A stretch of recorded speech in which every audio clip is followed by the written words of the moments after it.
This video was made possible by sponsors like you. Thank you for supporting us on Patreon.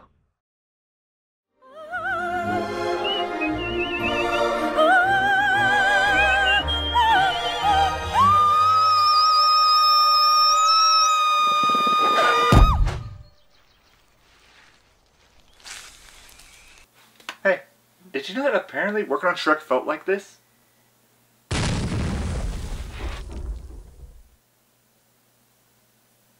He's dead now. Unlike this franchise.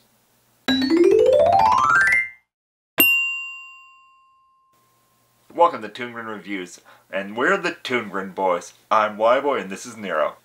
Are you ready for the review event of the season, Shrek-tember?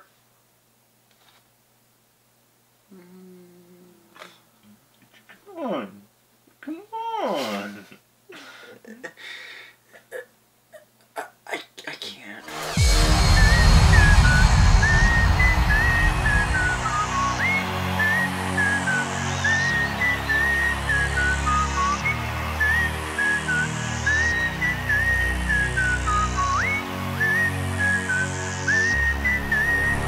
Somebody once asked, could I spare some change for gas? I need to get myself away from this place.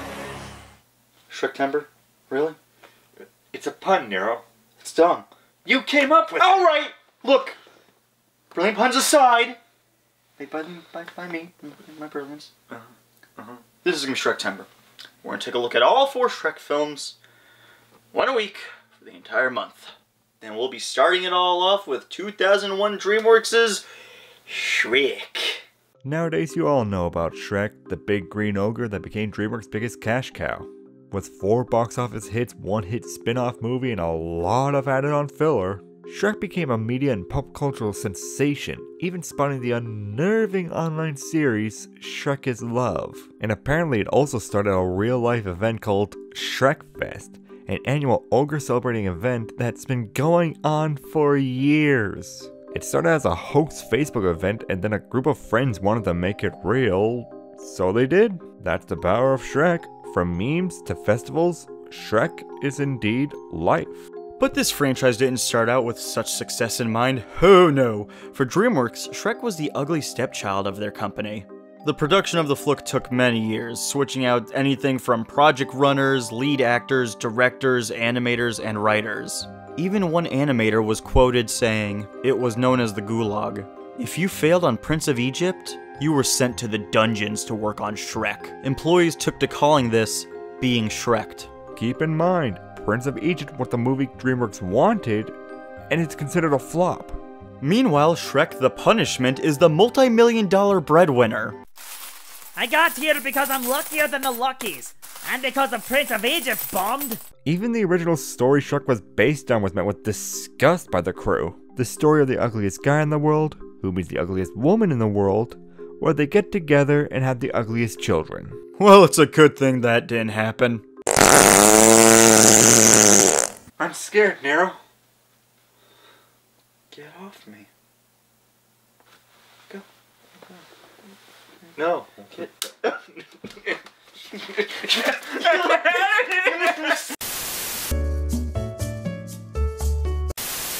This is Shrek.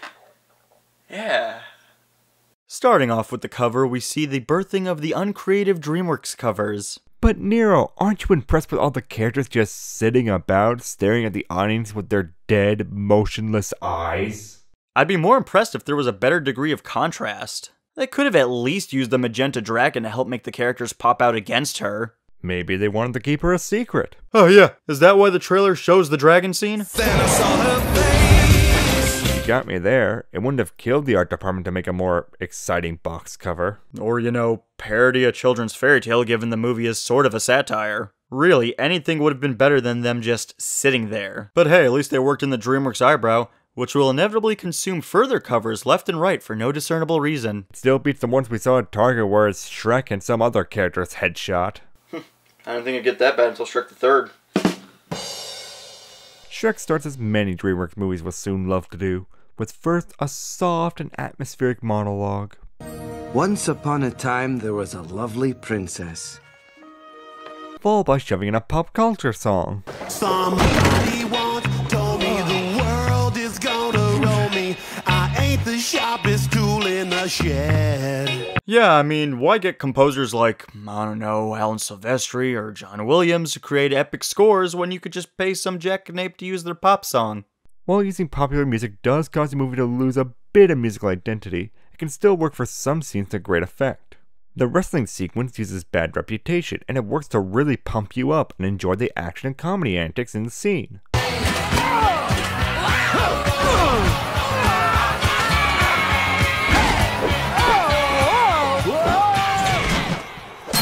Yeah, but then there's the crummy one, like the third act's use of Hallelujah.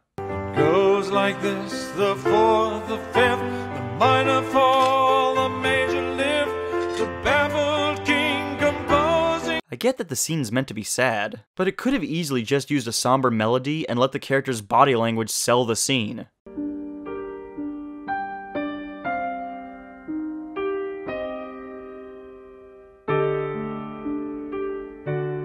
It couldn't hurt DreamWorks to exercise some restraint and subtlety, especially considering they already overwent budget with this flick while it was in development. Fair enough. So we're introduced to the titular hero Shrek, voiced by Austin Powers and Canadian acting sweetheart Mike Myers, who is playing a big, scary, ugly ogre. See as he roars menacingly and they run away in fear. This is the part where you run away.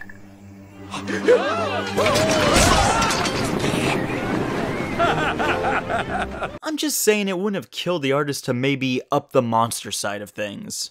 Go scary, but then we see Shrek as a sweetheart. A really good example of this is Eduardo from Foster. But still, just a guy. He isn't monsters or even really all that ugly. Arguably the most imaginative design of any character in this franchise. I'd give credit to the artist, but this was lifted from the book, which at least made Shrek look a bit more monstrous. But when it comes to the movie, he's just a jaunty fat fellow who's green. And that's it. Nitpicking aside, we move on from Shrek's swamp to the next day, where we see fairy tale characters all being rounded up by the local royal guard.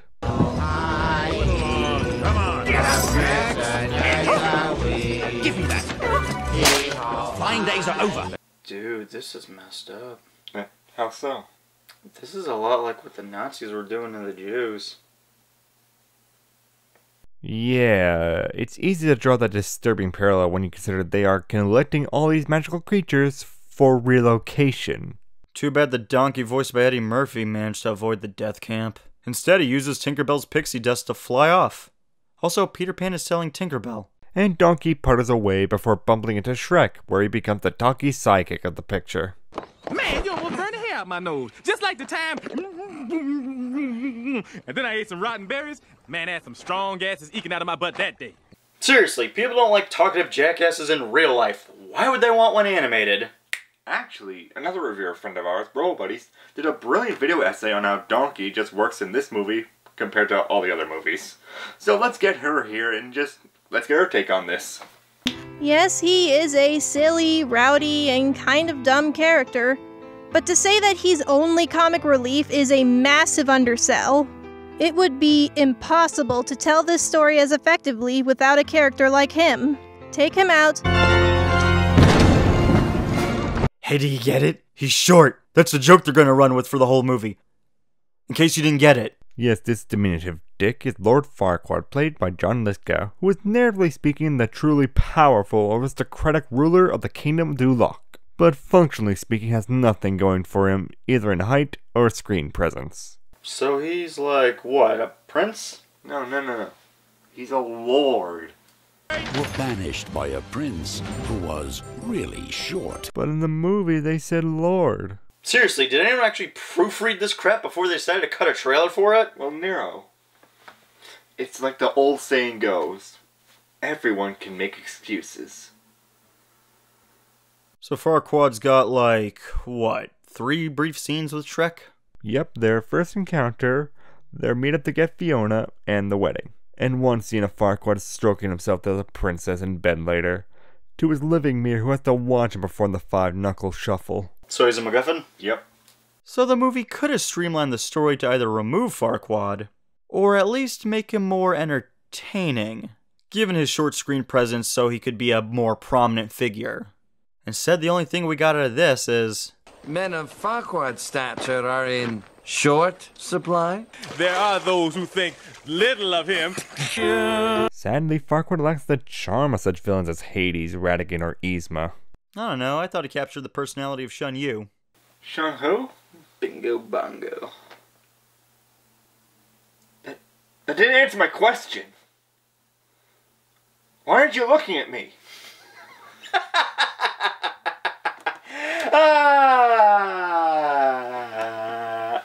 Farquaad lacks being a threat since he doesn't impede or impose any obstacles on Shrek. Sure, Farquaad relocates the fairy tale creatures into Shrek's swamp, but after that, Shrek goes and gets Fiona. Then Farquaad gives Shrek a deed to the swamp, and Shrek gets his home back, with no hassle. There's no double cross or anything. What's even Farquaad's motivation?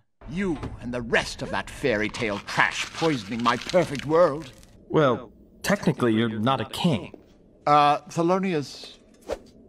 What I mean is, you're not a king yet. But you can become one. All you have to do is marry a princess. Go on. Take your pick, just do something. Having a villain whose only purpose to move the story is bad writing.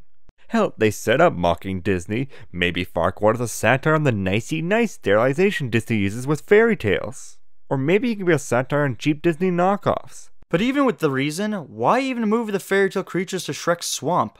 Why not just have them killed? You know, like how he dismembered the gingerbread man and killed the mama bear. Oh yeah, Mama Bear is stone cold dead by the end of this movie. Here she's alive, then skinned, and now doesn't exist. By the way, her own family doesn't care she's dead either. Why do the creatures even stay in the swamp? It's not like Farquaad constructed a wall to keep the fairy tale creatures out. My big question is, if all the creatures are here in the swamp, why is Farquaad trying to find them again? He even tortures the gingerbread man for that information. Now my patience has reached its end. Tell me, or I'll... No, not the buttons! Not my gumdrop buttons! All right then, who's hiding them? Okay, I'll tell you. They're in the swamp. Do you remember the swamp? You sent them to the swamp. A swamp that you apparently own and then gave to Shrek. You moron. Who else has even left since the gratuitous panning shot shows a lot of iconic characters? The 3 blind mice, Snow White, the 3 fat fairies from Sleeping Beauty? Now who's left? Rumpelstiltskin? Third film. Why? And then they'll change the design for the 4th film. What? So with a swamp filled with stupid, Shrek goes to Duloc to complain and drags Donkey along. Actually, in context to the film, I don't even understand why Shrek would choose to take Donkey. It seemed more likely Donkey would just follow Shrek. Maybe have Donkey establish that he sees that Shrek is lonely and he just wants to keep him company. Since up to this point, it's been established that Shrek doesn't like Donkey. That'd be a great character moment. But you know, time, effort. DreamWorks craves not these things. You could see that when you watch The Croods. Or Turbo. And then we go to see Farquaad, who has gathered all of his knights to go out on a quest to save Princess Fiona so that he can become king. He's already the leader of Duloc. No, he's not gonna be a king, he's a lord. Thought according to the trailer he was a prince. You son of a... So after cutting a deal with the pint-sized prince, Shrek and Donkey head to a dilapidated castle to save Fiona so they can trade her off for some land. This is where arguably the most effort was put into animating the film. The whole scene with Shrek and Donkey at the castle, the lighting, detail, and movement are the best movie has to offer, creating such a visual flair. It's no wonder the trailers at the time pimped this scene out. Yeah, it really does show DreamWorks as a contender in the animation department. Alas, the trailer-fueled dragon snatches Donkey away and sends Shrek flying and crashing into the highest room in the tallest tower, where the princess resides. The sleeping princess... Princess Fiona. Whoa. What's wrong with her face? And acting. I am awaiting a knight so bold as to rescue me. Oh, that's nice. Now let's go! Ugh, Cameron Diaz is hands down the blandest actor in the movie. We both agreed to not be unfair to her. She didn't do a crap performance, but there is just a lack of energy behind her vocals. She just comes off dull and lifeless. It's not like Myers who really changed it up for Shrek. Even Eddie Murphy brought energy to a fairly throwaway character with Donkey. Yet she comes in like, oh, I know this won't be a franchise. A plank of wood with googly eyes on it would probably spark the same amount of emotional response. The human models in this movie look like they took a sudden stop and a long drop down the uncanny valley. The humans in this movie suffer from an amazing amount of corpse face. They all have this faux realism to them, while Shrek looks like an actual cartoon character. They even play up cartoon antics, as Shrek takes off with Fiona, and we get Donkey hitting on the two-ton lizard of fun to save his ass. You're a girl dragon! Oh, sure, I'm a feminine beauty. But how do we really know the dragon is a girl? Scales or the really pronounced lips? Have you no shame, Nero? Because...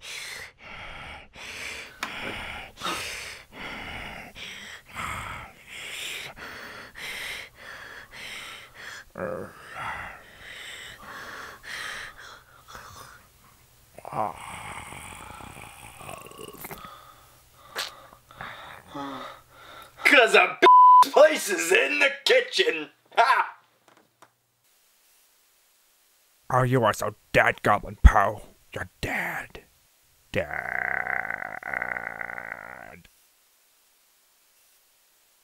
Dead. With an admittedly funny nut shot and some slow motion running, the trio escape from the best animated portion of the movie. From here on, we get montage number 2, as the three walk about in very samey looking environments. Joy. Yeah, we just meander in some paint-by-the-numbers approach to storytelling, which is disappointingly archetypical. First we have the initial tension. Put me down or you will suffer the consequences! This is not dignified! Put me down! Then getting along. What's all this about? You know, we kind of got off to a bad start yesterday, and I wanted to make it up to you. I mean, after all, you did rescue me. The romance blooms.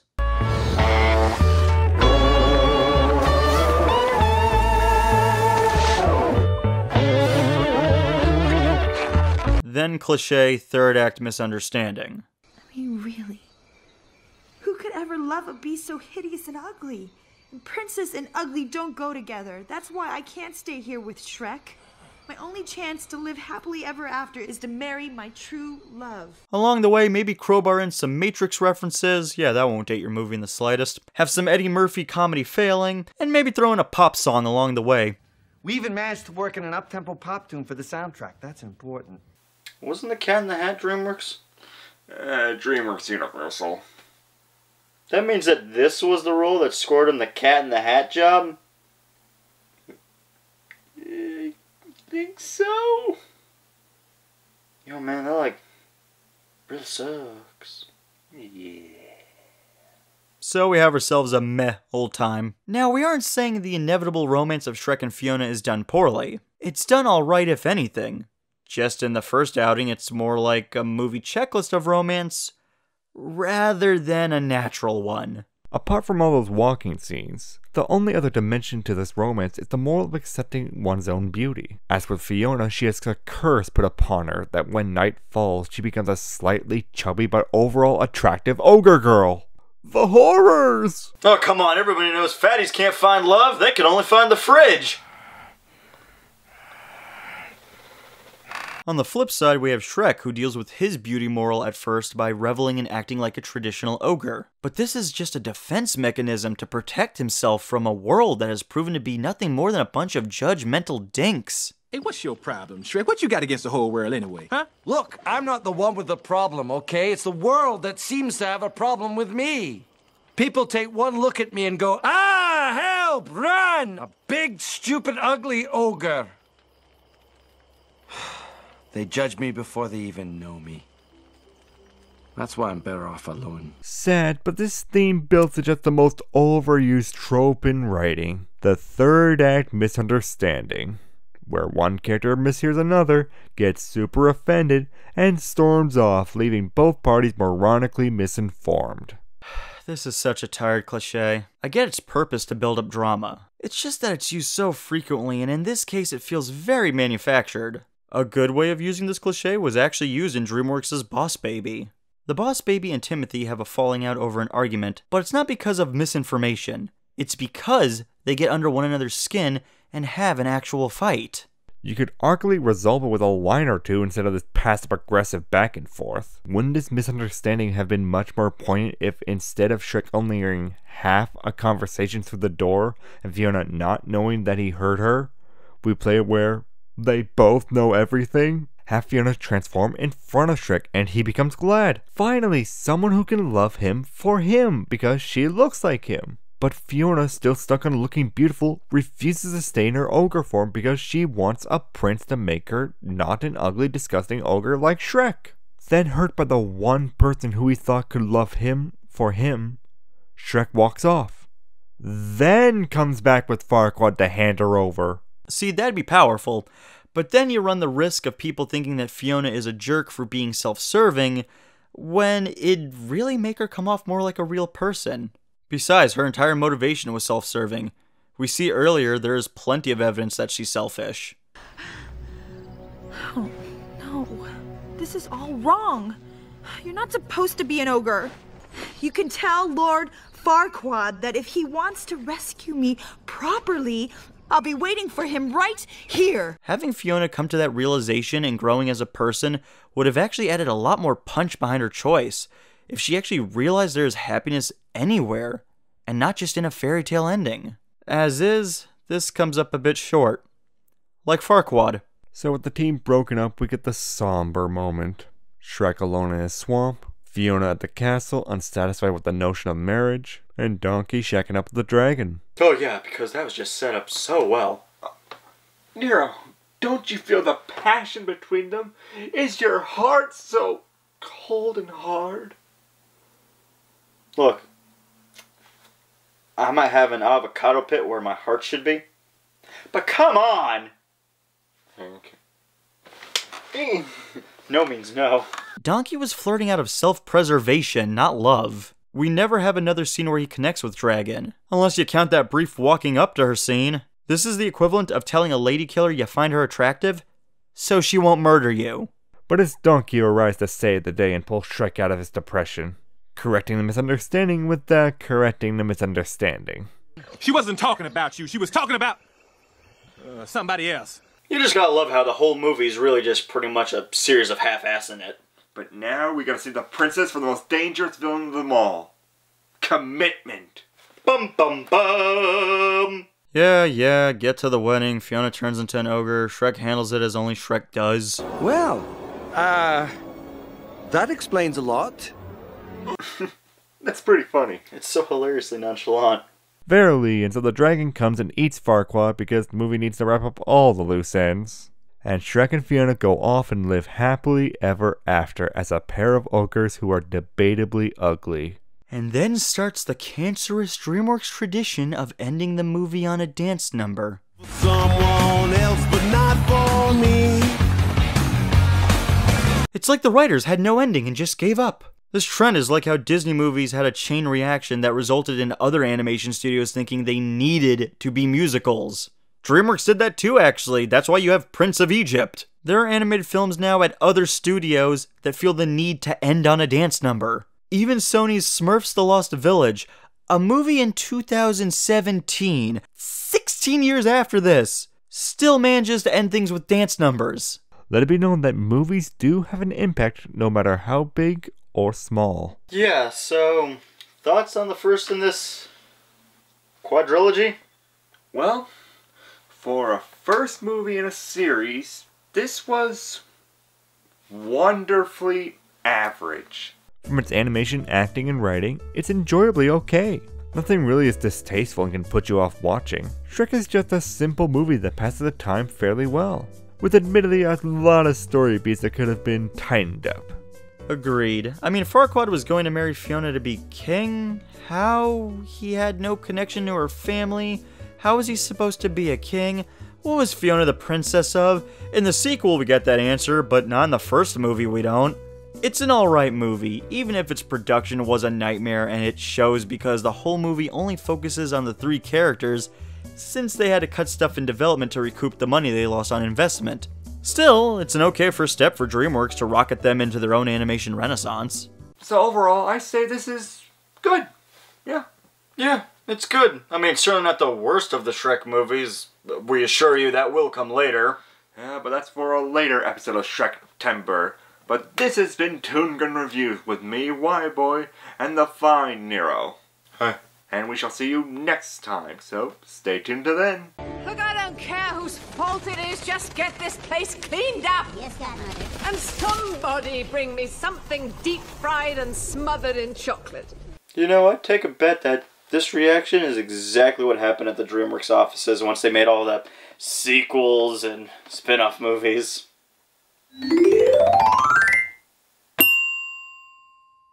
And welcome back to Toon Gun Reviews. I'm Nero, and this is Y-Boy. Hello. And we are back for week 2 of Shrek-tember.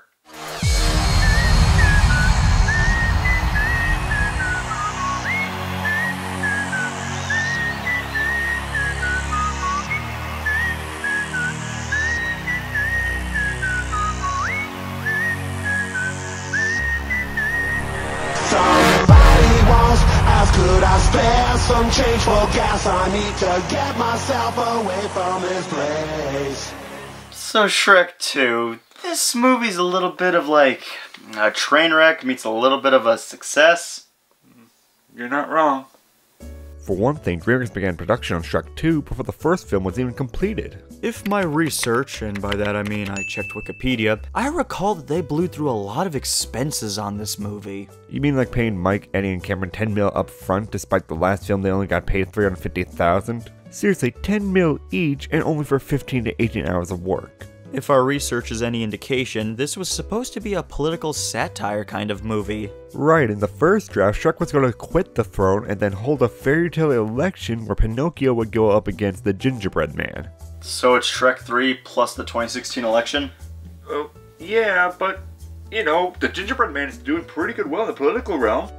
We're gonna bake a wall, folks. We're gonna bake a wall. That wall will go up so fast your gumdrops will spin. So Shrek 3 is made of scraps. Well, it views like a bunch of scraps. Alright then, on to Shrek 2.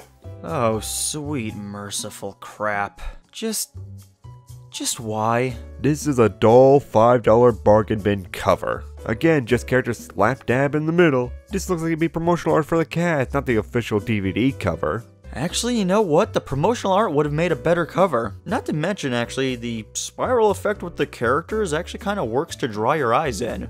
Yeah, I mean, it's not great, but it's better than the reposing lackluster cover they gave us. This is what happens when you blow the budget on actors. And songs. And moderately good fur effects. For the time. It is a bit strange how Shrek, Donkey, and Puss in Boots seem to be looking at the audience. Meanwhile, Fiona is just staring at Shrek. It's like Fiona is just thirsty. Oh, Shrek. I can bounce quarters off your sweet granny Smith's great bum, and your supple neck rolls and moves that surpass my own tatas. Thankfully, this is about as bad as the movie gets. From here on out, it's smooth sailing. Got a few waves here and there, but overall, it's still a pretty sweet ride. The movie begins like the last one, thus already showing a sense of self-satire, much like in the same vein as Gremlins 2, where Prince Charming rides to Fiona's tower to rescue her from the Dragon's Keep. It is here we are able to see that some of the movie's budget went to key human character models to not look like rejects from the Uncanny Valley like in the last movie. Which includes our dashing Charming as he makes it to Fiona's room to find Big Bad Wolf here porking it. Princess Fiona? No! Oh, thank heavens. Where is she? She's on her honeymoon. Honeymoon? With whom? What would a Shrek movie be without a montage? Thankfully, this is the movie's only montage sequence, unlike the last film, which made use of 3. But unfortunately, this is early DreamWorks, which means we have to start with a game of Spot the Dated Reference as we watch Shrek and Fiona's honeymoon unfold.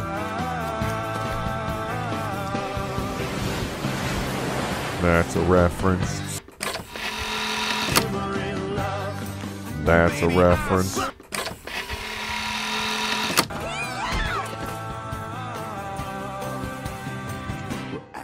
That's a reference. Oh, is that a reference?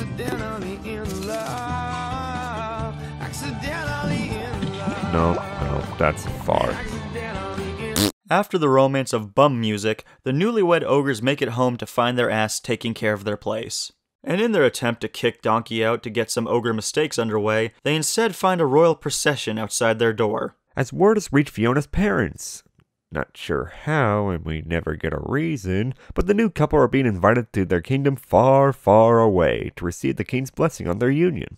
Shrek, though, has doubts that they'd bless his moderately handsome ogre face. Oh, so that's it.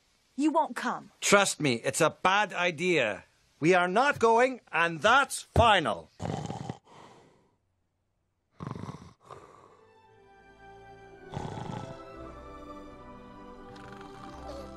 Oh, don't be silly. They do go to far, far away. Well, that's some minor good news, I suppose. Following a scene of Donkey doing this.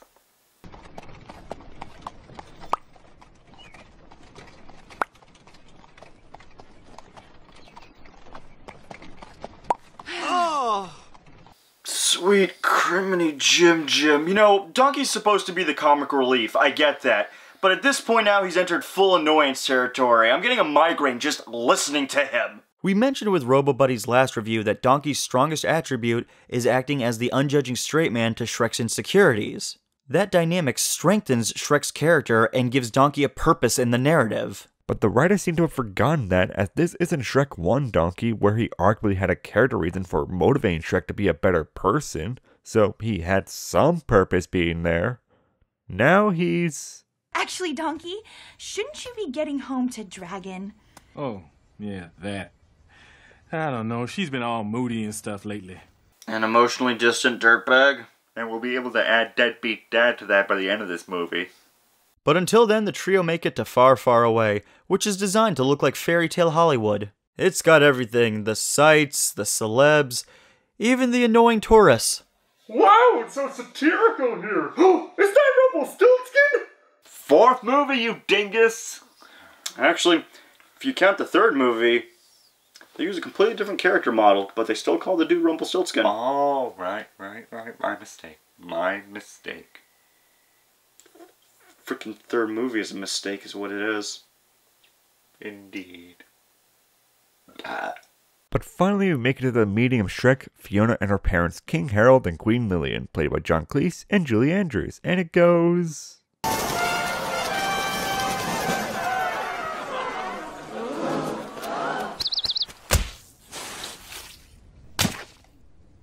I feel like that bird right now. The humor up until this point has been pretty pathetic. So many forced references to other films, which means unless you know about them, you are lost on the gags. And then there are the actual gags that don't even make sense. Why would Red Riding Hood go to a honeymoon hotel to see her grandma? Last I read the fairy tale, her grandma lived in a cottage in the woods, not some kind of hump hotel. And even for the sake of argument, if you didn't know about the fairy tale of Red Riding Hood, why would some random kid just go to a motel where people do the monster mash? And this movie begins Donkey's degeneration as a character. Now he's written entirely different because the writers needed to designate a comic relief character in this comedy movie with comedic characters.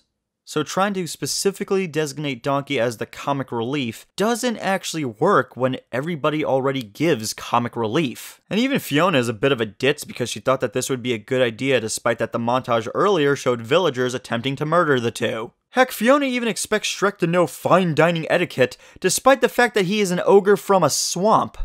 Plus, he's her husband. She should know that he doesn't have proper dining etiquette. Yeah, but once the parents drop in, the humor really starts to elevate. Harold and Shrek form a funny, antagonistic meet-the-parents rivalry. And unlike in other failed meet-the-parents relationships, their disagreements with one another is based off both of their protective loves for Fiona. So, I suppose any grandchildren I could expect from you would be... Ogres. Yes. Not that there's anything wrong with that. Right, Harold? Oh, no, of course not. That is assuming you don't eat your own young. Dad? Oh, no, we usually prefer the ones who've been locked away in a tower. And all this just to lead to arguably one of DreamWorks' best animated villains ever. Is that really so much considering they set the bar so low? Hush. But it's a valid question. Hush. How many good DreamWorks villains can you name? Hush!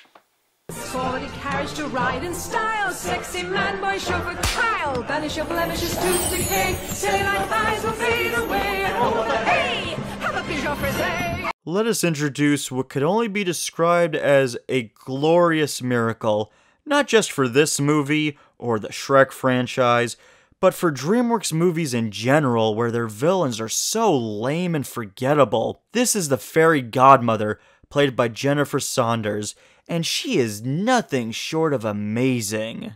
Apart from her having no real competition, Fairy Godmother firstly opens as a wonderful over-the-top parody of the Disney over-commercialized and vain ideas of status, possession, and...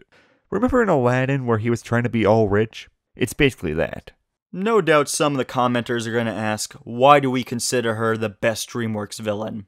You see, Disney villains make their mark in their movies by exhibiting clear-cut sinister personalities and simple motives, and Godmother fits that role to a T. What's her motive? Simple. Power. First by running the most successful magic business in the magical world, and secondly by strong-arming Harold to wed Fiona to Charming so she can seize control of Far, Far Away. Oh yeah, what was the motive of the Shorty McGee? He wanted to be king of Duloc, even though he already ruled Duloc. Yeah. Huh. So our diet-free godmother asks Harold to get rid of Shrek, as Shrek and Fiona have a lover spat. I've made changes for you, Shrek. Think about that. No you didn't. In the first movie, you seemed fine at the end to be an ogre. Granted, it did happen at the very end of the film, but still, you seemed at peace. And you even moved into the shack in the swamp. You could easily just took Farquaad's castle considering he was eaten by a dragon. Come to think of it, you didn't even reach out to your parents. In fact, you seemed content just living in the swamp, farting in mud pits, and living out your days there. Plus, you were pretty grody to begin with when you were a human anyways. Again, character models. Now the outside just matches the inside. Thanks. She's as nasty as you are. The fight results in Shrek making her cry, and Shrek finding Fiona's old obsessive Prince Charming fanfiction diary, and getting understandably freaked out by it. Mrs. Fiona Charming. Mrs. Fiona Charming. Mrs. Fiona Charming. Mrs. Fiona Charming. Mrs. Fiona. Well, that's not healthy. That's not healthy at all. It's here where King Harold comes to invite Shrek for some bonding time, and Shrek, being the ever-patient good husband... Wait 2 movies to see where that goes. Shrek heads out the next day with Donkey to find where he's supposed to meet Harold for some hunting. But he himself is being hunted by the fuzziest killer on 2 legs. Fear me, if you dare. Hey look, a little cat. I love how nonchalant that response is. This tiny little cat shows up threatening him, and his first response is, Hey look, a little cat. Oh, look at that! He's got claws! Come here, little kitty. Thankfully, this assassin is stopped by a hairball, and Antonio Banderas as a cat is caught and spills the beans that King Harold put a hit out on Shrek. Hey man, I think we all gotta give some credit where credit is due. In most Meet the Parents scenarios, the dad just sort of hates the guy that dates their daughter. How often do you remember that they would hire an actual hitman to kill their daughter's fiancé? Major kudos for going that extra mile. So using the business card Shrek snatched up earlier, they follow Puss to lure to the fairy godmother's headquarters in hopes to find a way to get the happy ending he believes Fiona deserves. This goes about as well as you'd expect. No, no, no, no, no! You see, ogres don't live happily ever after. All right, look, lady. Don't you point those dirty green sausages at me! So, robber? Robber.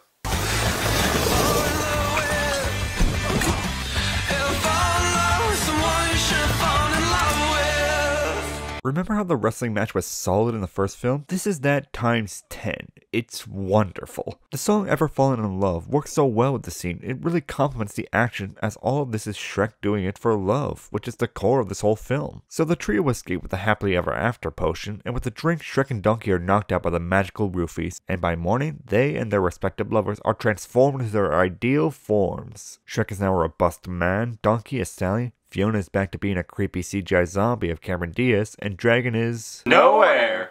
So after stealing some clothes from some people we'll never see again... Thank you, gentlemen. Someday I will repay you. Unless, of course, I can't find you or if I forget. Shrek heads back to Far, Far Away to fulfill the stereotypical by midnight deadline to kiss Fiona. If the kiss is made, they can stay as hot people forever. Well, I mean, Shrek could stay as a hot person forever. Fiona... yeah... You know, Shrek could just put a bag on her. He should be fine. Maybe knock back a couple of those eyeball martinis and, you know, she'll start to maybe look more... Yeah, you know. He arrives at the castle to meet up with Fiona, but Fairy Godmother is on her villain A game today. Not only did she find out what exact potion Shrek stole, but she used that knowledge to place Charming in as the stand-in transformed Shrek, and then she takes out Shrek by making him feel bad. She uses her words, not even her magic, and it's brilliant. But I love her. If you really love her, you'll let her go. Now, I'm sure there are other villains who use words to manipulate their enemies, but in most recent years, I always think back to King Candy from Wreck-It Ralph. He expertly manipulates Ralph into destroying Vanellope's cart just through dialogue. She'll die with it. You don't know that'll happen. The gamers could love her.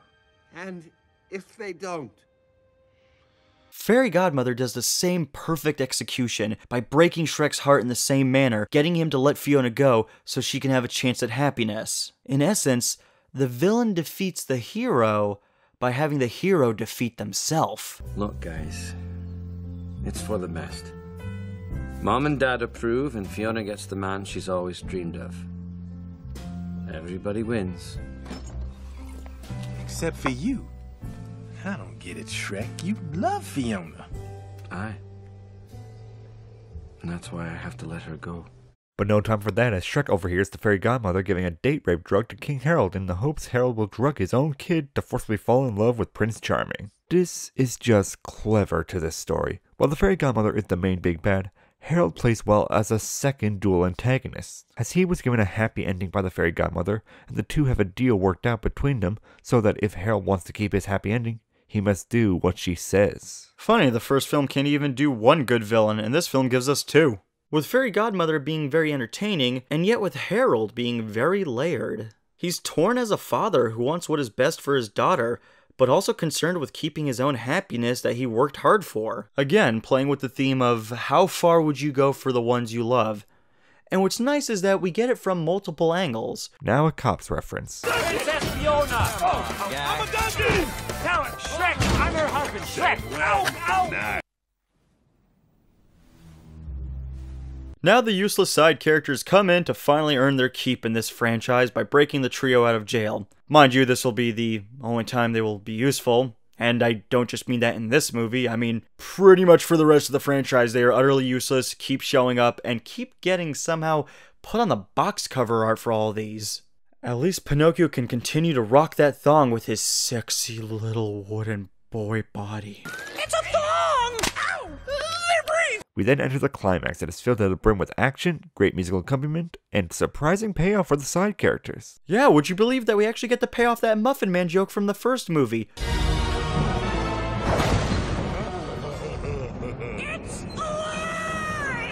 And it's great. They make a kaiju-sized cookie to storm the castle. It's brilliant, I love this. Puss repays life debt to Shrek and assaults the guards with cuteness and swords. And Shrek epically crashes the party, leading to everyone fighting against the Fairy Godmother. You got the three pigs, the wolf, Donkey, Gingy, the three blind mice to a much lesser extent. They are blind after all, they can only do so much, so give them credit, man. At least these individuals are trying to do something, and which is more that can be said than any of the other films. And then you got Pinocchio over here who manages to do absolutely nothing.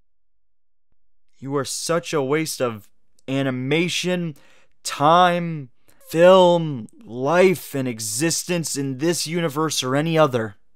I hate you, Pinocchio of DreamWorks. I hate you. Oh!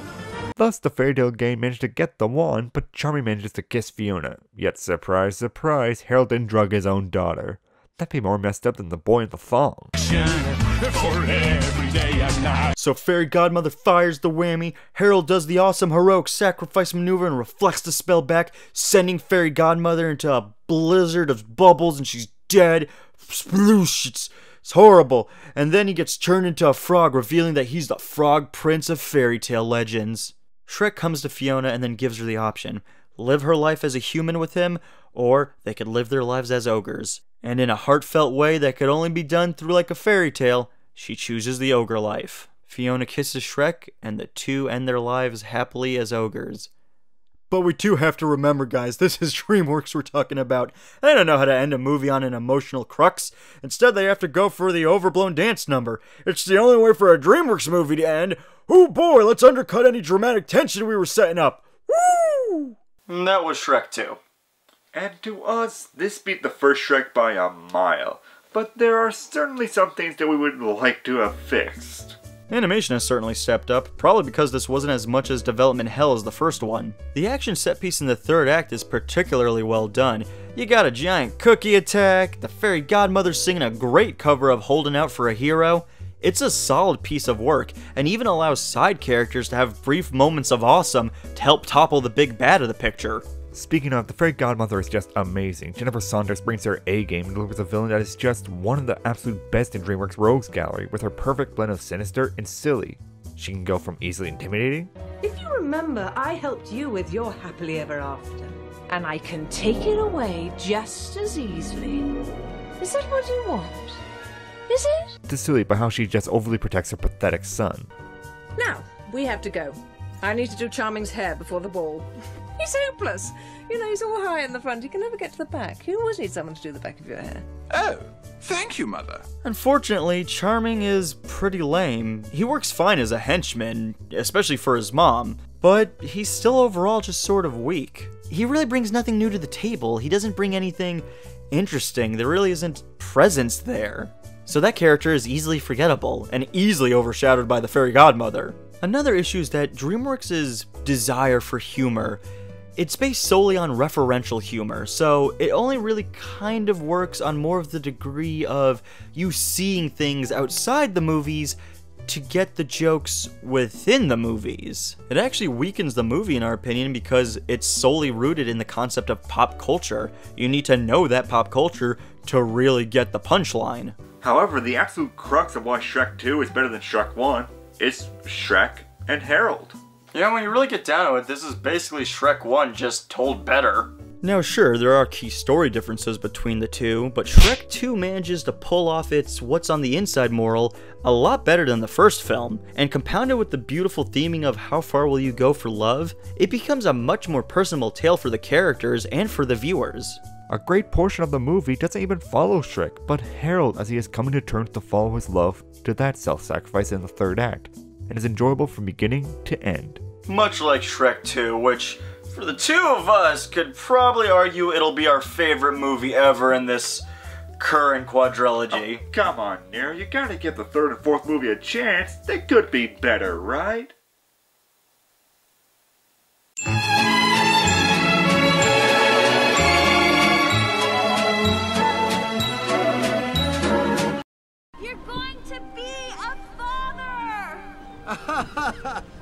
That's great! And you, my friend, are royally... Oh, my head. Yeah, mine too. Obviously, we're still here reviewing something, you know, screen, lights, camera, DVDs, but what were we looking at? We did Shrek 1 and 2, right? Yeah, we're doing Shrek the Third next. Nero?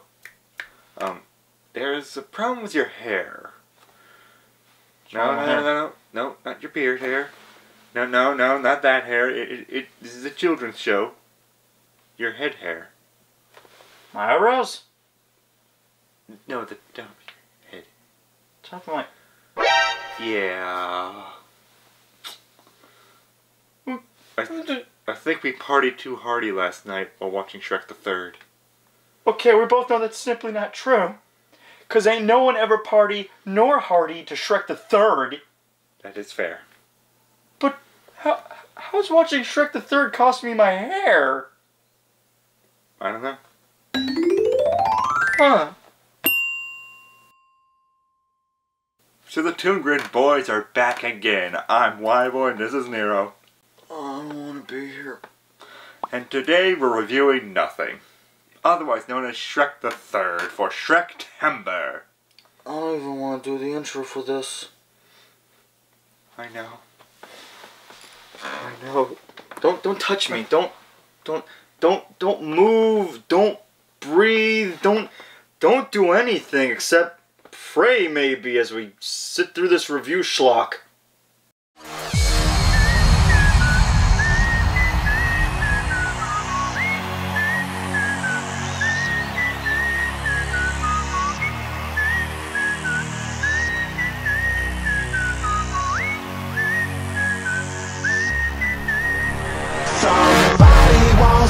Could I spare some change for gas? I need to get myself away from this place. Shrek the Third is quite the oddity in the Shrek franchise. If by oddity you mean utterly forgettable, then yes. At least with the first, second, and even to a lesser extent the fourth film, there are many feelings mustered up. But here? Yeah, it does seem Shrek the Third is met with just forgotten indifference. And yet it became the fourth highest grossing movie of 2007, just behind Pirates of the Caribbean 3, Harry Potter 5, and Spider-Man 3. It was pretty much a year of washed up sequels by that point, actually. The bar was set pretty low. It was right next to Dinosaur Bones. Shrek 3, though, had the biggest box office opening for an animated film. Well, since it was the year of low standards, Shrek was sure to dig deep into a whole lot of holes by having a hilariously strange amount of advertising. You'd see Shrek's face on everything. You got McDonald's, you got Walmart, M&M's, Days Inn, Dodge Caravan, even Go-Gurt, which is just some kind of goo, lying about being yogurt. Ah yes, not since Illumination's magnum opus known as the Lorax have we seen such wobulous selling out.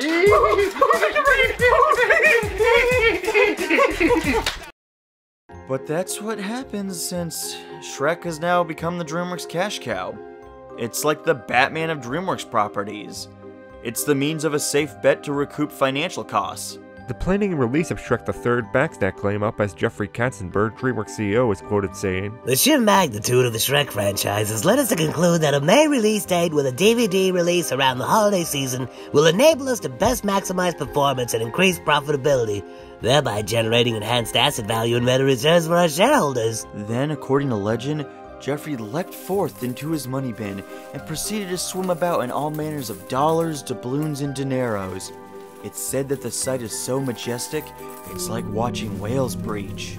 And with the massive success of Shrek 2, those stockholders were foaming at the mouth for moolah, as Katzenberg announced plans for not only a third and fourth, but also a fifth Shrek film that will answer all our unanswered questions, with the fifth ending on how Shrek ended up in the swamp. But we already know, don't we? The world hated Shrek because he was an ogre, he scared people away as a defense mechanism, and chose to live in solitude in a swamp. That's it.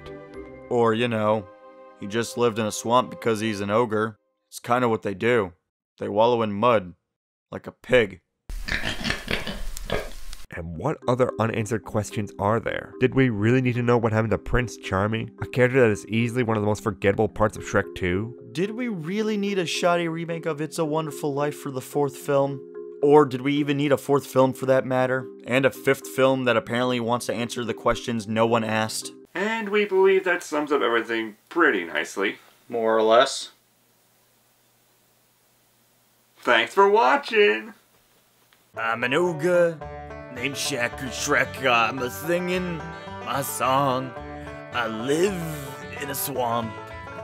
Don't you want an hour and 30-minute long explanation about how I got here?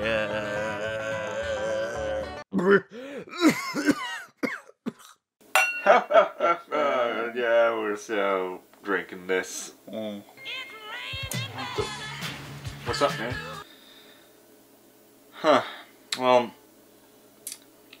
you want good news or bad news? We don't got any good news, is it? No, this video needs to apparently be longer if we want to actually acquire any ad revenue on it. Ah, I see.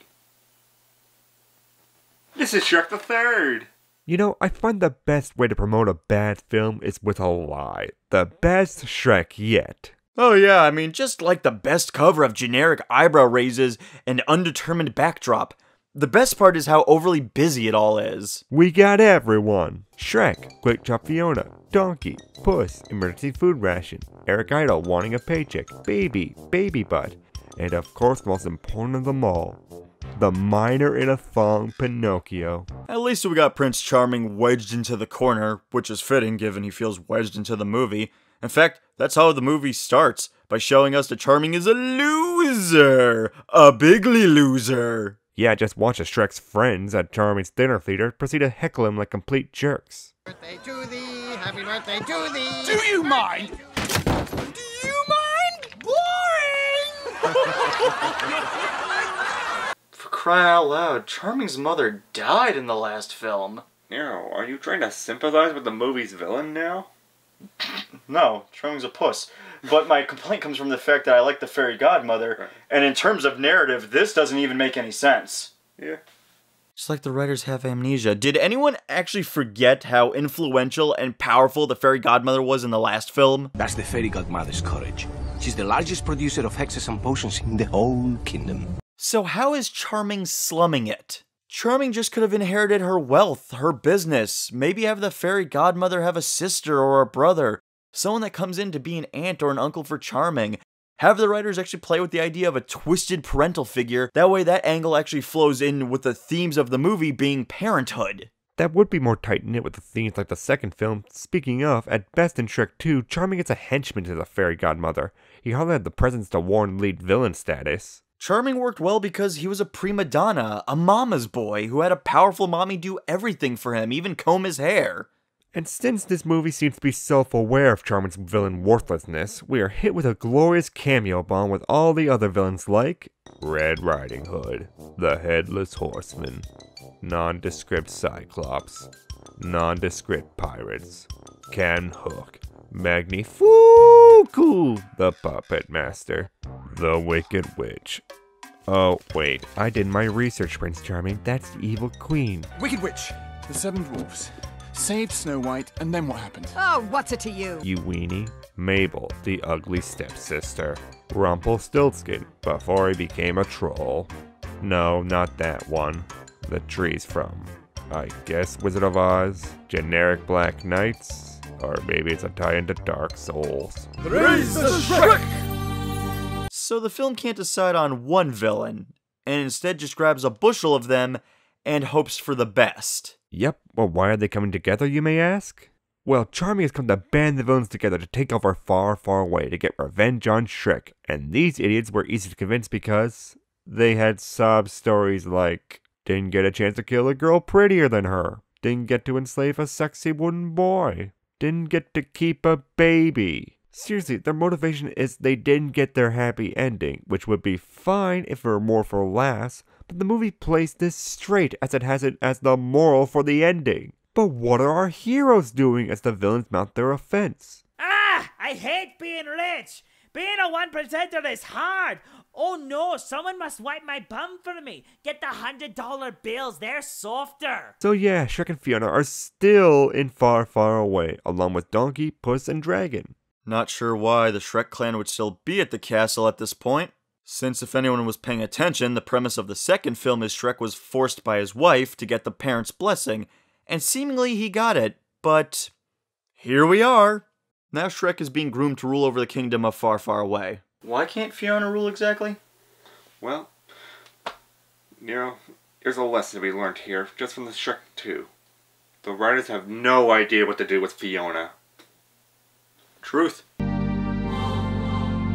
We cut through a series of gags that only exist to illustrate Shrek as bad as the royal lifestyle, Derp-a-doo. He hardly injures a man while knighting him, throws the bottle so hard at a ship christening that it lights the boat on fire and sinks it, and even gets dressed in ridiculous attire. By this point, DreamWorks has decided to give up all manner of actually caring for making movies, and have decided that this is just colorful noise made for babies, and they really just jangle the keys and turn up the noise, with outfits ripping up and pratfalls galore.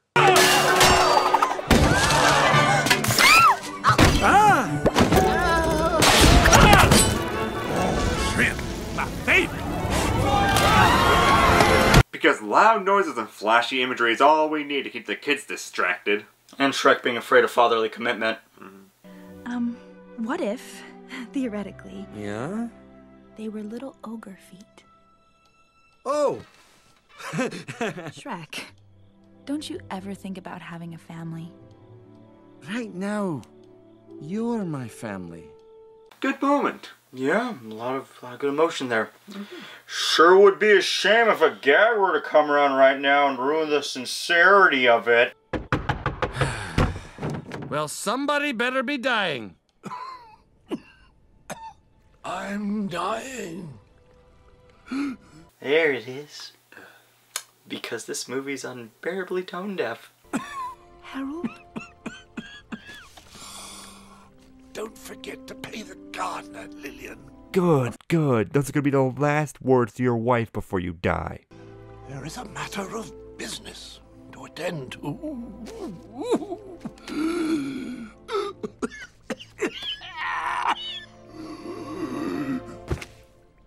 Yes, very uncomfortable. Fiona, who was once isolated from her father for years at a time, now gets to slowly watch her own father die. And instead of making this a heartfelt and strong moment between father and daughter, the film treats it like a joke. Alas, King Harold, your once well-written character is now dead. You're dead. You are dead. Bop boop beep bop bop boop bop. You're dead. Well, now that John Cleese cashed a check and Foot Locker got plugged, thus DreamWorks was able to cash a check themselves, we can move on to the fact that Shrek is saddled with being the king. No idea why Queen Lillian can't still rule, or Fiona for that matter, but here we are.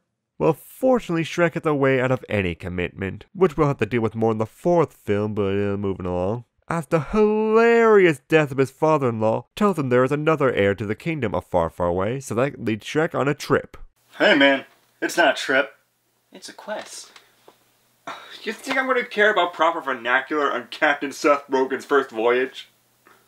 No, seriously, this is actually Seth Rogen's first voice performance. Hello. This whole movie is just hiring big celebrities for these bit parts. Why are we wasting money on the safe bet movie? Well, forget that as Shrek heads out on his quest to find the next heir to far, far away. Fiona has to say her farewells. Shrek? Maybe you should just stay and be king. Fiona, I've noticed that since we hooked up, you've aggressively been trying to change me. First, you accepted me for who I was and everything was hunky-dory. But then your parents found us in a swamp in a different kingdom. Then you nagged me to get their blessing, and your dad put a hitman on me, who I luckily befriended. Meow. Then I got their blessing, and now you want me to uproot my entire lifestyle, even though you're the royal and your mother is still alive and able to rule.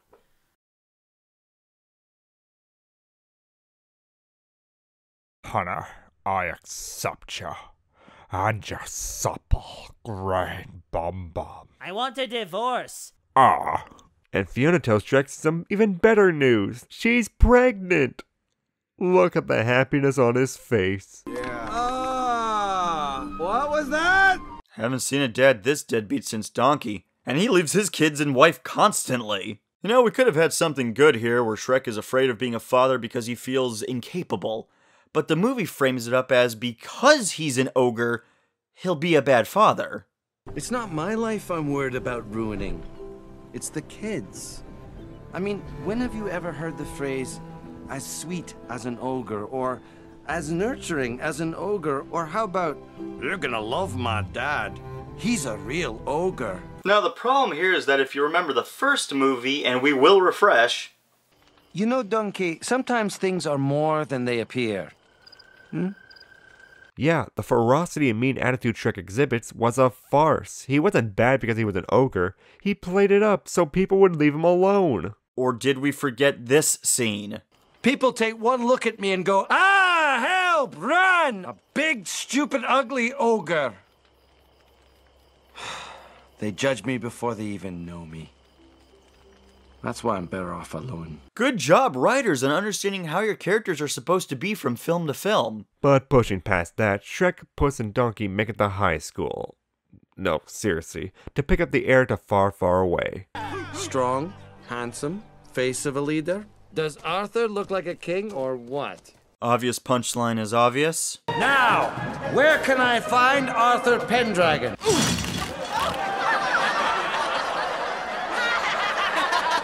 There we go. Here's King Arthur, played by Justin Timberlake. Now, the best way to describe his character is... voila! this utterly toothless bland Arthur. Back in Far, Far Away, Fiona, her mom, her princess friends, plus Doris. I love you, Doris. You're the only redeeming character in this whole movie, because you're at least funny. Are having a baby shower for Fiona. Charming and the villains come a-knockin' and take it over with incredible ease. Like, real incredible ease. And then capture Fiona and Shrek's friends. Now we gotta remember, this weenie is supposed to be the mastermind of all this. That's so very sad. With the takeover Far, Far Away complete, Charming sets his sights on revenge and orders the villains to go and take out Shrek. Which reminds me, back with the failed attempt at father-son relationships, let's see how Shrek and Arthur are doing with some poorly written conflict. Really isn't up to you. But I don't know anything about being king. You'll learn on the job. Okay, I'm calling bunk on this. Shrek is a brute of an ogre. He's pretty strong. And he's being outmuscled by a kid who these comically stereotypical movie nerds were beating up on? Wow, what a way to force humor. So now in another country, I guess? I mean, they sailed away from the school, so we know they're away from there. But we land in an area filled with trees, like every place in these movies. So it's really hard to actually tell when we change landscapes. So honestly, who could tell where we are half the time? Now Shrek and Arthur, through the mother of all coincidences, crashing in a completely different location than where the school was, has somehow stumbled across Arthur's... That's the joke. Technically, I was merely a victim of a level 3... Everyone takes part in a ritual to reveal their inner demons in turmoil. So you know with Shrek it's the inner turmoil of being a deadbeat dad. But Arthur sees visions of his own father abandoning him, leaving him all alone at the school with no one to care for him. So what happened to his mom? If we follow Disney rules, probably dead. So finally, after so much noise and manufactured conflict, 47 minutes into the movie, we can have a scene where Shrek will play surrogate father to Arthur and get some genuine character emotion and connection. Look, Artie,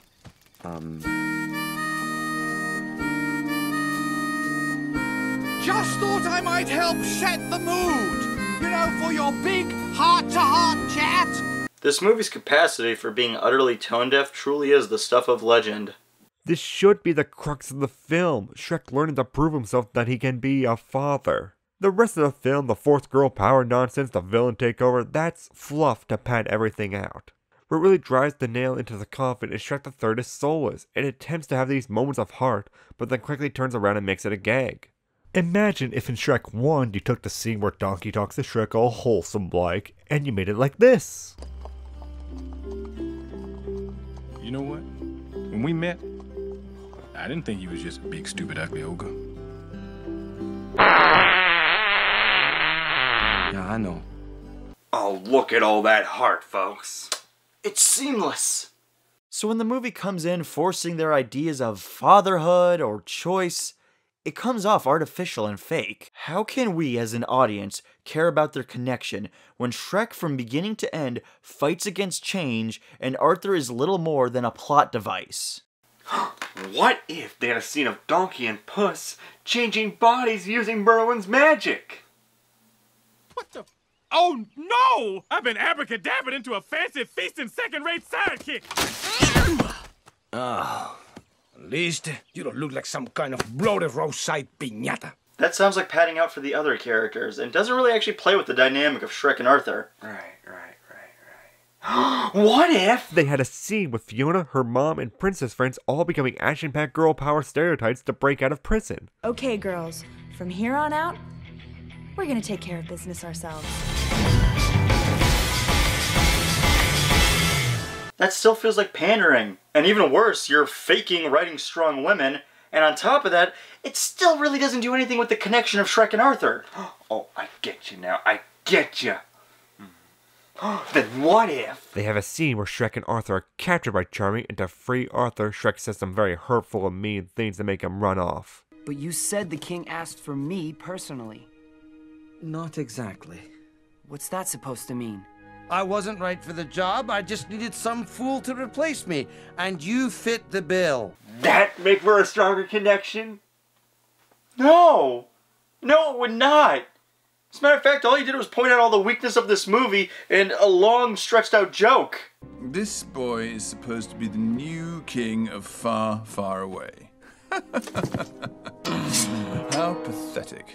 This is, again, emotional pandering and artificial because unlike the misunderstanding in Shrek 1, where it's brought about by just contrived coincidental wrong time and place, this misunderstanding is made under the threat of death.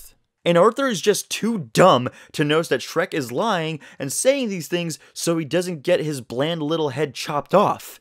Man, you really don't get it. Shrek only said those things to protect you. Charming was going to kill you, Artie. Shrek saved your life. What a whiny boy.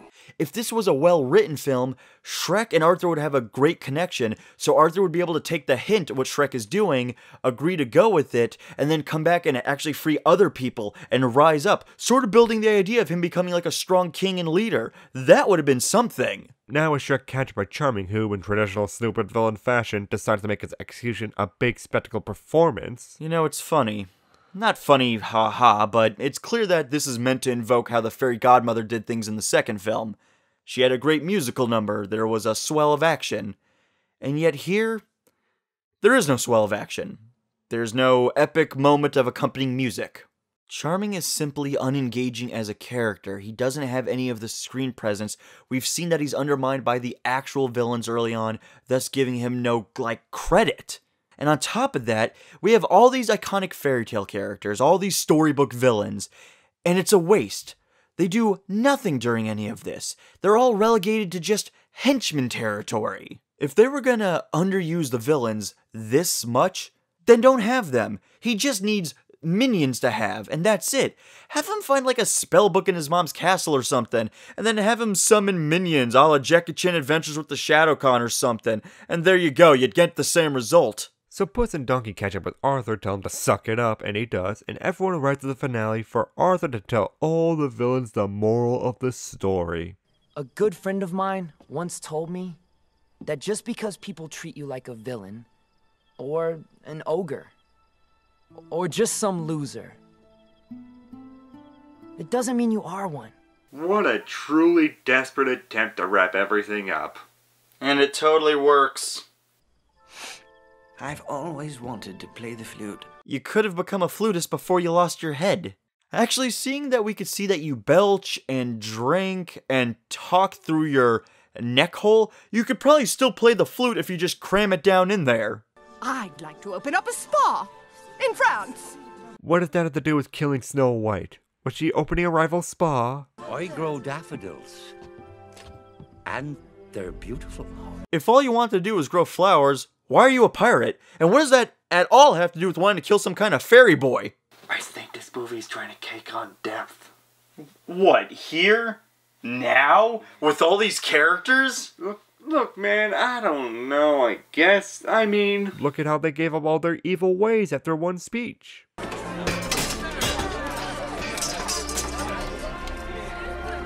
This is like the polar opposite of Shrek 2. In that film, you had an epic climax with kaiju cookies and all of Shrek's friends coming to his aid to save the day against a villain that had presentation and charm. Here, one weenie gives a half-hearted speech, and everyone turns into a weenie and just goes with it. The end. Oh, and Shrek has kids, but don't worry, Shrek will be sick of them before the fourth film even starts.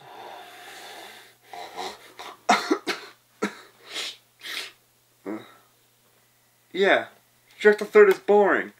Do we really need to say anything more than that? Yeah? No, it sucks. It's terrible. Don't watch it. Eat a cookie. Yeah.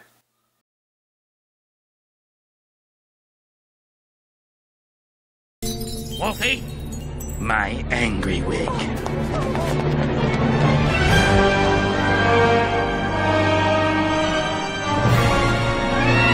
Oh, hey Nero, maybe we can get Rumpelstiltskin to make you one of his wigs. Because, you know, this whole situation's kind of messed up. Yeah. Oh, okay.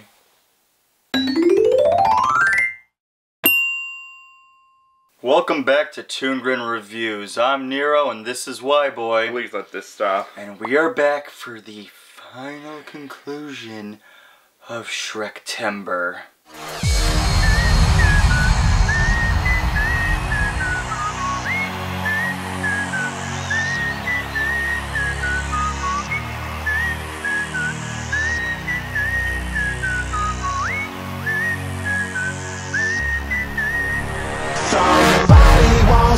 Could I spare some change for gas? I need to get myself away from this place. This is Pooh! Usually we'd like to dance around the issue, maybe make a couple of jokes and gags and whatever, but honestly, when it comes to Shrek Forever After, it does not deserve it. It doesn't deserve the time, it doesn't deserve the effort, it just doesn't deserve. It's a confused, mangled mess of a movie that originally was made to be just the 4th film in a 5-film series, but then during production was shifted to become the final chapter. That was even how this thing was marketed. Oh yeah, look how well that turned out. But ignoring production screw-ups like that, it seems that in the end, the production crew was very proud of the final product. During production, the writers described the script as it was the right way for Shrek's journey to end, which was incredibly flattering. And then we got a laugh when the creative head at DreamWorks could describe Shrek 4 as, all that was loved about Shrek in the first film is brought to the final film. Let's get this over with the conclusion of Shrek-tember. Shrek Forever After, the final chapter. I mean, wow. DreamWorks just got worse and worse with these overly busy covers, didn't they? Some may argue this makes for a nifty collage. Okay, I guess you could say that, but this still looks very bland and muddled. It literally looks like they took the promo art of these characters, slapped them all together, and then added the final chapter smack dab in the center. I don't even get why the 3 blind mice even made it onto this cover. I think we gotta change that absolutely wonderful blurb here. There we go, much more accurate. We'll give credit though, the overabundance of characters meets the overabundance of problems the movie has. And we start off this garbage fire with another storybook narrated opening, read by Rumpelstiltskin, who is voiced by Walt Dorn, who so happens to be the head of story on this movie. Strange that the head of story is also the lead villain. I wonder if there's some kind of correlation. But we have no time to answer that question, as apparently he has to come in and retcon the retelling of Shrek 2. Remember how Harold made a deal with the fairy godmother? You see, we made a deal, Harold. And I assume you don't want me to go back on my part. Indeed not. Well, apparently somewhere during that time, Harold decided to renege on the deal and go to Rumpelstiltskin, a mystical creature of some kind who makes magical deals. Now let's recall, how did they introduce Lord Farquaad?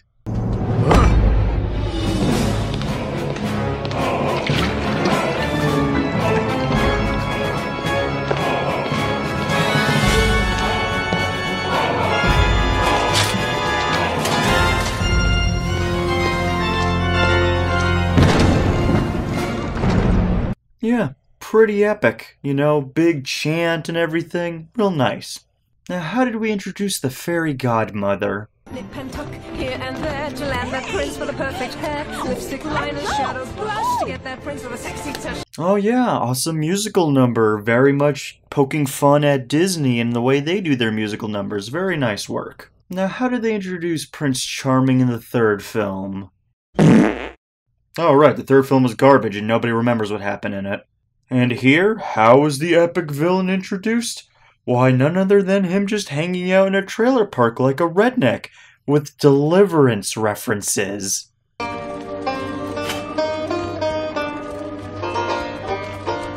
Who's that even being made for? Honestly. Now if you know the tale of Rumpelstiltskin, you know he's a little deceitful weasel whose deals royally screw over anyone who takes them, and to defeat him you must guess his name. So the film weighs over that, showing that everyone knows his name now and he's living a trash park style and desperate to have far, far away all to himself, and prepares his deal to screw over the king and queen. Because you know, after Fairy Godmother wanting it and Charming wanting it, now Rumple wants it. Get used to this recycling because there is more to come. Well, thankfully at this exact moment, a random extra somehow got the script for this movie, off camera no less, and he rushes in, telling the king and queen Fiona has been saved, and so they tear up Rumple's contract. Hooray! And we see where Shrek is after passing the royal buck to Arthur. He's back in the swamp with his wife, their 3 kids, Donkey and his 6 children, and Puss in Boots. Why do none of the latter have a life outside of Shrek's? Well, it's to help drill in how Shrek hates his life and wants nothing more than to go back to the way things were. Morning. Better out than in. You see, the basic plot structure we're looking at here is we need to get Shrek to make a deal with Rumpelstiltskin. Now, if Shrek was content with his life and everything was good, he'd have no reason to make a deal. Fair enough. So the film needs to establish that Shrek's life is not ideal. Again, fair enough. But instead of exploring those angles, the writers decide just to show you the exact same day with the exact same characters saying the exact same dialogue every day just to drill home how mundane his life is. And they live happily ever after.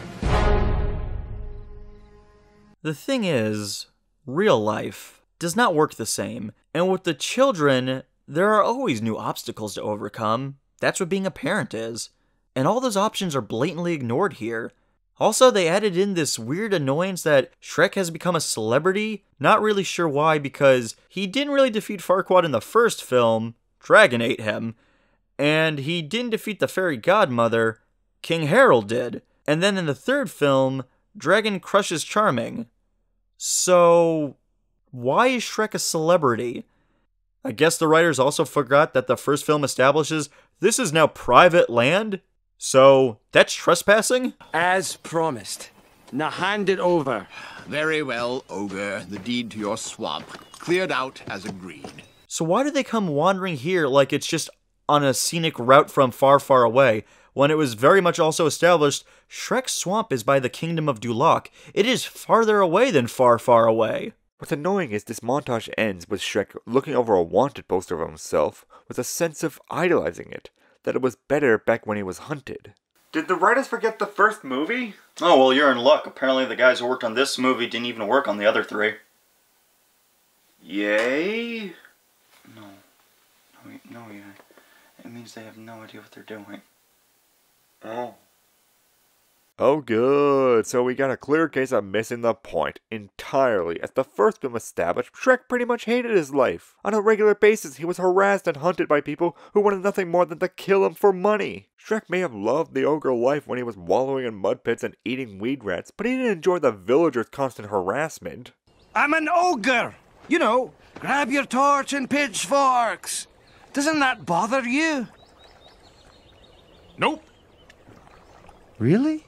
Really. Oh. Did the writers not realize a lot of Shrek's terrorizing of villagers was out of self-preservation to just scare them off so that they'd leave him alone? Or did everybody simply forget one of the best emotional scenes of the first film?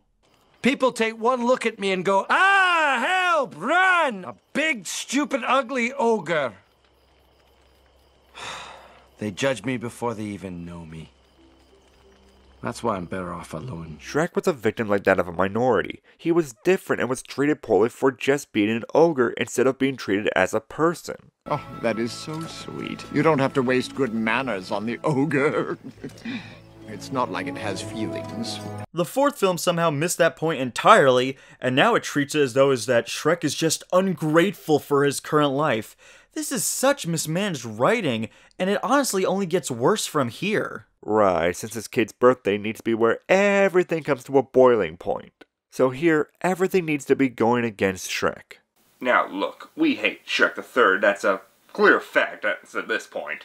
But at worst, it's forgettable, at best, it's boring. Which a movie should never be either, but Shrek Forever After. This movie, this scene, it made us so upset that we had to stop all the work we were doing on Shrek the Third, just dead in its tracks, and we came right to this movie because we were just so enraged by the concept of how this movie even tries to work. This scene botches nearly every character involved. So Shrek's at his kid's birthday party, and he gets the cake, and he's annoyed at Sprinkles the Ogre, because the writers want to push this weird delusion that seeing a cute ogre is upsetting to Shrek. He wants ogres to be ferocious again. It's like these people didn't even see the first film.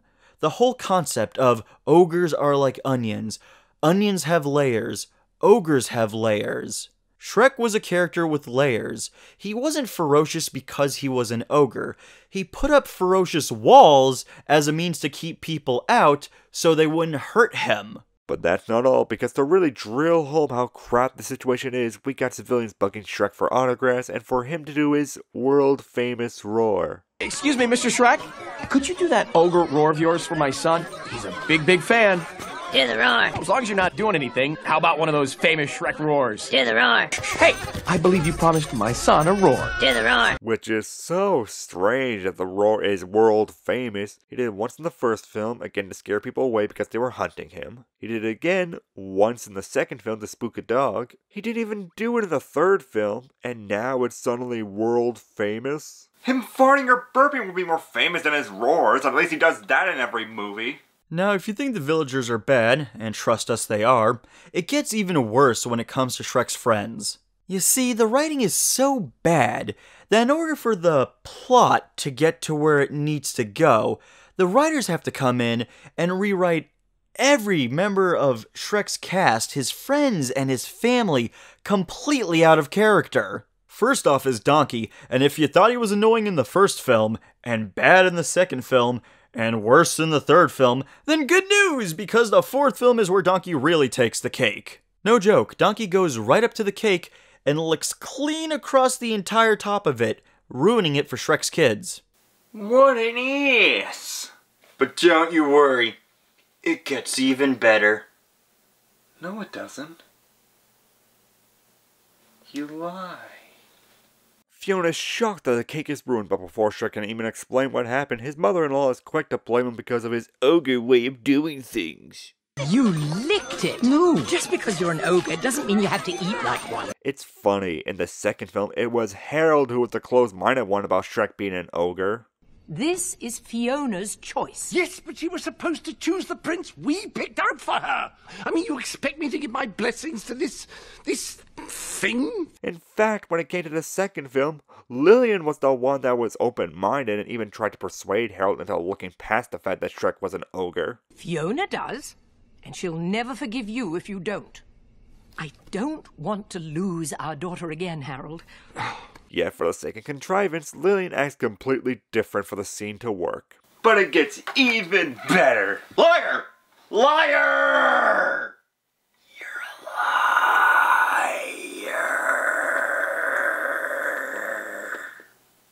And since Donkey has been thoroughly ruined, they have to move on to the Three Pigs, because apparently for some reason, this company truly thinks these characters need to stick around for whatever purpose. And what do the Three Pigs do?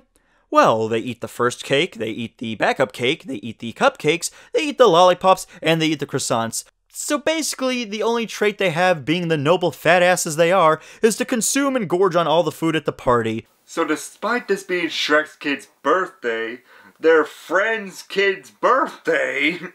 Everybody's acting like a complete butt. This, of course, comes to a boiling point where Shrek finally snaps and lets out a roar and gets thunderous applause from the audience because apparently it's whirled with his fist. So if this wasn't bad enough that every character was acting like, you know, a butt. Now the writers need to botch Fiona's character. Shrek's own wife can't seem to understand that there are some hints that things might be wrong. Fun fact, the production team actually consulted with a bunch of marriage counselors to really just get into their heads about what a married couple should act like. Really? Uh-huh. At what point do you think they suggested a Faustian deal to abort your marriage and your children? Oh, that's the One More Day special. Really? Uh-huh. Fascinating. So since Rumple overheard the two, he fakes a crash down the road so he can trick Shrek into his shop. Rumple plans to have Shrek sign over 1 day of Shrek's life for a chance at being an ogre again. Gotta love how Rumple is so powerful he can bend all of reality like it's tapioca pudding. Yet he is only at all useful if somebody signs a piece of paper. Anyway, with the deal struck, Shrek is transported to an alternate reality, and he can partake in all the joys of being an ogre in a montage. Doing things like openly terrorizing children, ruining weddings, and running away from villagers trying to kill him. Yeah, you know, like all the stuff Shrek loved to do. You mean like making callbacks to the other better movies? My God, we could be watching better movies right now. This is the part where you run away! You know, this might just be me, it might just be you, but I don't think a bad movie should ever remind you to be watching a better movie. Now, since Shrek is written to be more selfish and out of character, he is blissfully ignorant of how his life changed until he spots a wanted poster for Fiona as an ogre. So reminded of his lost love, he rushes to where their home would be, but with it gone, Shrek lashes out, and in his rage is spotted by Rumpel's army of witches and is captured. You witches are making a big mistake! I know my rights! Now comes the part where the movie has to stop dead in its tracks, and we're gonna enter a It's a Wonderful Life territory. Ooh, so we're just gonna see a series of scenes where Shrek's self-decision makes everyone's life horrible. Like you make my words. Yeah, horrible, like that take. Put it in the review! And going over each one in detail would be a slog, not just for us as writers, but for you guys as viewers. It'd be pointless and just pad this nonsense out. So we'll be brief on this, because the changes that occur really don't have an effect too much on the plot. For one, the gingerbread man is now used in cookie cockfights and has no bearing on the plot. Pinocchio is a puppet who is desperate to be a real boy and has no bearing on the plot. The pigs, wolves, and donkey are enslaved by Rumpel and his witch horde, and has no bearing on the plot. And Puss in Boots is fat with no bearing on the plot. Except he's fat. Gee whiz, Nero, it sure is great to get past all these superfluous characters so fast. You cut the crap! I'm letting you right now. These characters are annoying. They're not funny. Just watch! Look how unfunny they are! Man, you are a catastrophe, and you are redunculous. What was that? That is what passes for comedy in this tripe.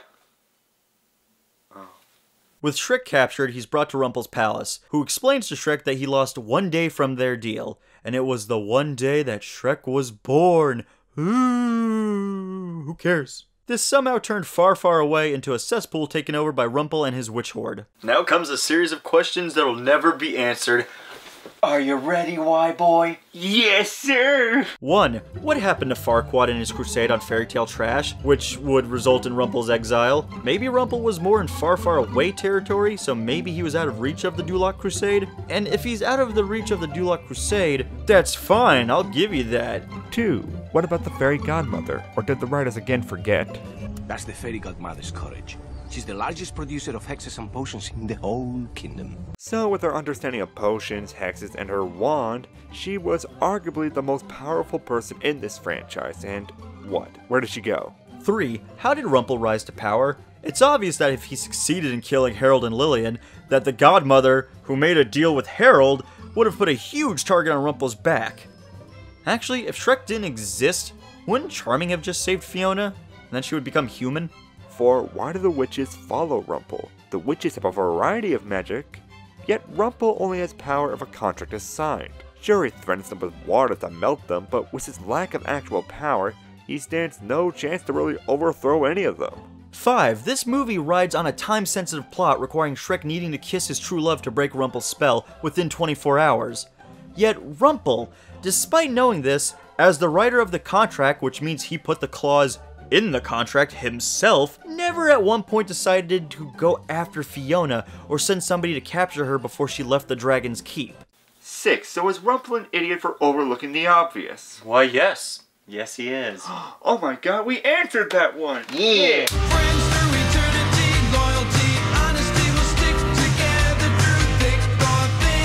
So having escaped Rumpel's palace and breaking his disco ball, no joke, that does come up later as a plot point. We move to Donkey being captured by a secret ogre rebel alliance, because ogres now all exist again. Yay? How? I don't know. This goes nowhere, as Donkey is freed and Shrek is shanghaied into the ogre rebellion. Also, he can get the reveal of the gasp! Warrior woman Fiona!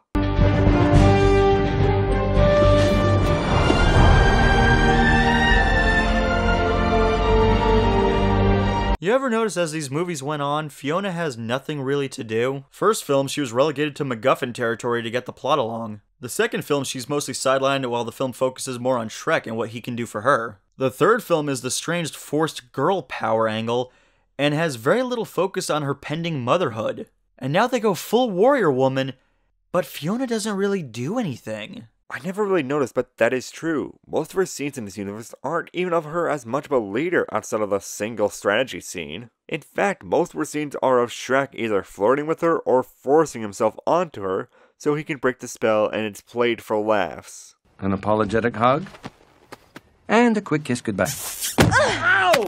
Hey, hey! Fiona doesn't really have much in the way of glorious moments of being a warrior. Instead, it's just like she got relegated again to MacGuffin to drive the plot, while Shrek takes center stage. We know the franchise is called Shrek, but that doesn't mean you can't try to flesh out the other characters. So while Shrek attempts to force his way into Fiona's ogre undies, and we get a sad attempt at a fat joke from Puss.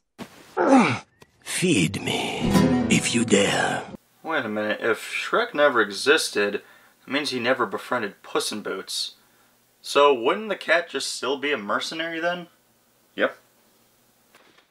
We cut back to Rumpel's palace as he has hired a mercenary to capture Shrek and Fiona, the Pied Piper. Who hands down in this one moment shows he's the most OP character in the franchise. As with his fluting, Piper can control virtually everyone and force them to bust a move. What? Okay. Well, speaking of busting, Shrek's stalkerish attempts to woo Fiona surprisingly doesn't work. Who would have thought? So he figures that the best way to get into her heart is by assaulting his wife.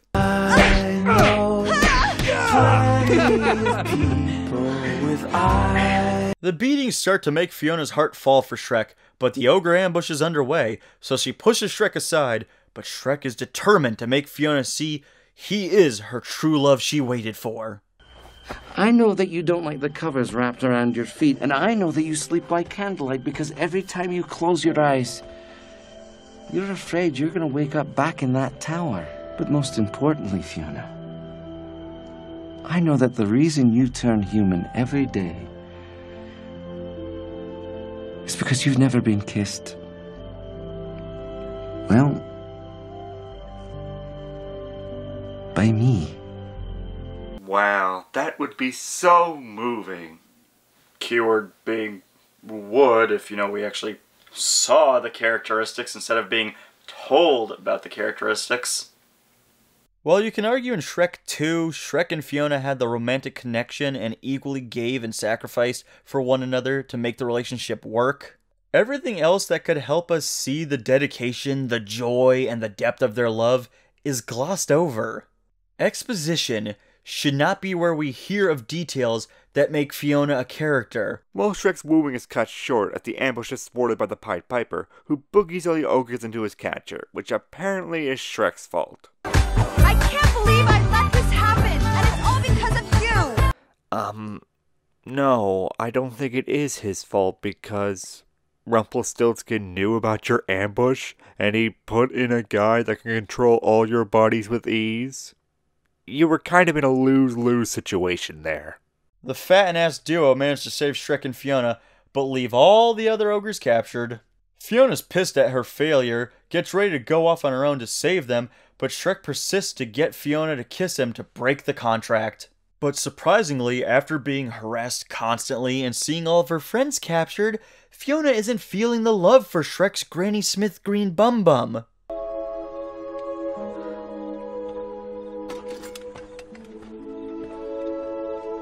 Though feeling hopeless that he will get true love's kiss, Shrek finds out Rumpel put a reward for his capture, and the one who brings him in will be rewarded with a deal of a lifetime. So showing a bit of the selfless Shrek that we remember from the first two films, Shrek turns himself in and makes a deal that, for his capture, all the other ogres will be set free. Stiltskin, we had a deal. You agreed to free all ogres. Oh yeah, but Fiona isn't all ogre, is she?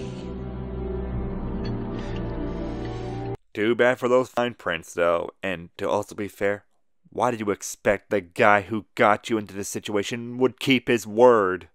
So with Shrek and Fiona captured in the same room, where if they happen to escape, they can easily reach each other and kiss to break the spell, Donkey Puss and the other ogres try and figure out a way inside. Their plan is to use their shields to form a disco ball to replace other disco ball, and they did this plan outside the castle within earshot of the witches.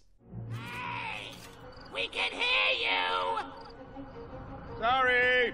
So what happened? The climax had about as hand-wavy as that, as Rumple off-screen captured the dragon and I got the chance to make more money off this crappy sequel.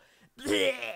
But of course, with one final kiss, they break the contract in time, and alternate reality, everybody poofs from existence, and we travel back to the moment of Shrek's roar because why actually followed through on owning up to his actions like the movie wants Shrek to do, when you can just wipe it all away?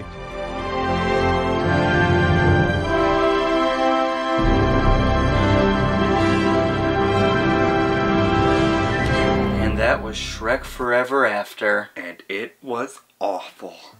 Now, this all boils down to a matter of opinion. However, the two of us honestly believe that this is not only a horrible movie, but it is the worst sequel to the Shrek franchise. What was once a satire of film and fairy tales has slowly degenerated into a series of tropes that has become unanimous with DreamWorks films. From out-of-place pop culture music to forced film references to just uninspired ideas.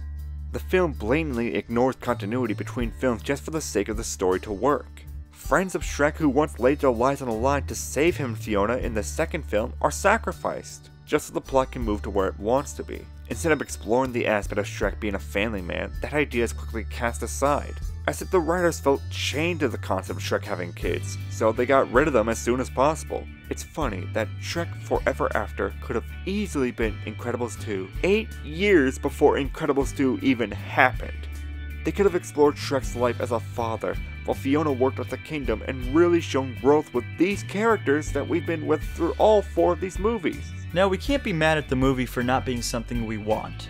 We need to grade it on what it is, and in this case, it's a large backtrack that pays homage to itself instead of taking steps forward.